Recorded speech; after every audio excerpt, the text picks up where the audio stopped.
तो एक और बड़ी खबर आपको बता दें, जमीन कारोबारी कमलेश की गिरफ्तारी के बाद ईडी की टीम ने आज उसे पीएमएलए कोर्ट में पेश किया है। जमीन कारोबारी कमलेश की पीएमएलए कोर्ट में पेशी हुई है। आपको बता दें कि ईडी ने कल यानी कि शुक्रवार को कमलेश से लगभग 8 घंटे तक पूछताछ की थी। 8 घंटे की पूछताछ के बाद ईडी के अधिकारियों ने कमलेश को गिरफ्तार किया था और आज कमलेश को पीएमएलए की विशेष अदालत में पेश किया गया है।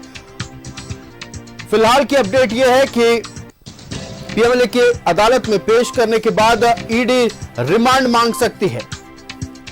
जमीन कारोबारी कमलेश की पीएमएलए कोर्ट में पेशी हुई है। जमीन कब्जा करने के मामले में कांके थाना में भी कमलेश के खिलाफ कई मामले दर्ज हैं।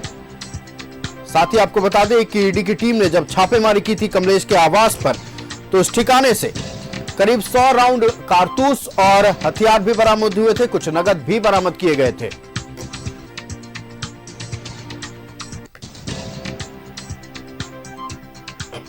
और इसी खबर पर पूरी जानकारी के साथ हमारे संवाददाता दीपक उरांव फोन लाइन पर जुड़ चुके हैं। दीपक, कमलेश को एक पीएमएलए कोर्ट में पेश किया गया है। कल यानी शुक्रवार को 8 घंटे की लंबी पूछताछ के बाद गिरफ्तारी हुई थी। कितने दिनों की रिमांड ईडी की ओर से मांगी जा सकती है?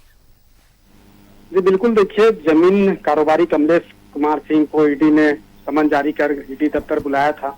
6 समन अब तक उन्हें हुआ था। 6ठे समन पर वो ईडी दफ्तर पहुंचे थे और शुक्रवार को पूछताछ के बाद उन्हें गिरफ्तार किया गया। जो पूछताछ हुई थी उसका संतोषजनक जवाब कमलेश कुमार के द्वारा नहीं दिया गया, बल्कि वो टाल मटोल करता रहा और जब संतोषजनक जवाब नहीं मिला ईडी को तो उन्हें गिरफ्तार किया गया।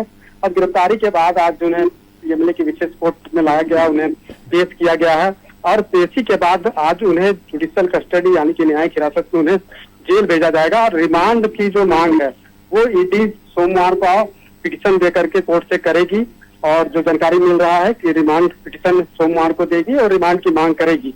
अब देखना होगा कि कितने दिनों की रिमांड की मांग जो है ईडी करती है और सोमवार को जब रिमांड पिटीशन दी जाएगी और उसके पश्चात सुनवाई होगी तो कितना दिनों का मंजूरी जो है वो कोर्ट से ईडी को मिलता है। लेकिन जिस तरीके से जमीन फर्जीवाड़ा मामले में कमलेश कुमार की गिरफ्तारी हुई है उसके बाद से ही कई लोगों की मुश्किलें आने वाले समय में बढ़ सकती है। कई लोग ईडी के रडार पर आ सकते हैं क्योंकि कांके के इलाके में खासतौर पे चामा और बुकरू मौजा में जमीन की अवैध तरीका से कब्जा का जो खेल है वो बड़े पैमाने पे किया गया है। तो खरीद बिक्री जो है वो बड़े पैमाने पे किया गया है। आदिवासियों की सीएनटी एक्ट के जमीन पर भी जो है अवैध रूप से कब्जा की गई है, डरा धमका करके कब्जा किया गया है और उसके बाद खरीद बिक्री की गई है।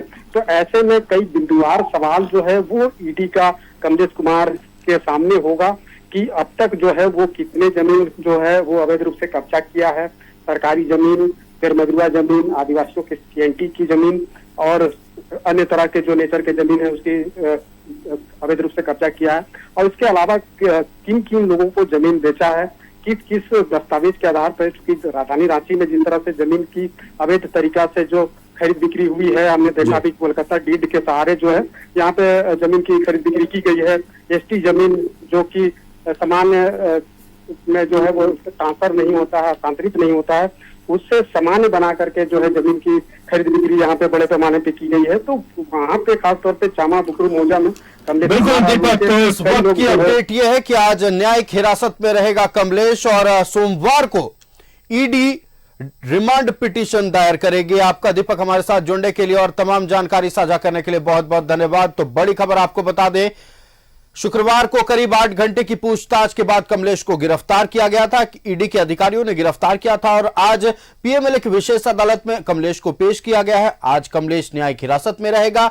वहीं सोमवार को रिमांड पिटीशन ईडी के अधिकारियों की ओर से दायर किया जाएगा। फिलहाल बड़ी खबर की इस पेशकश में इतना ही। मुझे दीजिए इजाजत। देखते रहिए न्यूज़ 11 भारत। नमस्कार।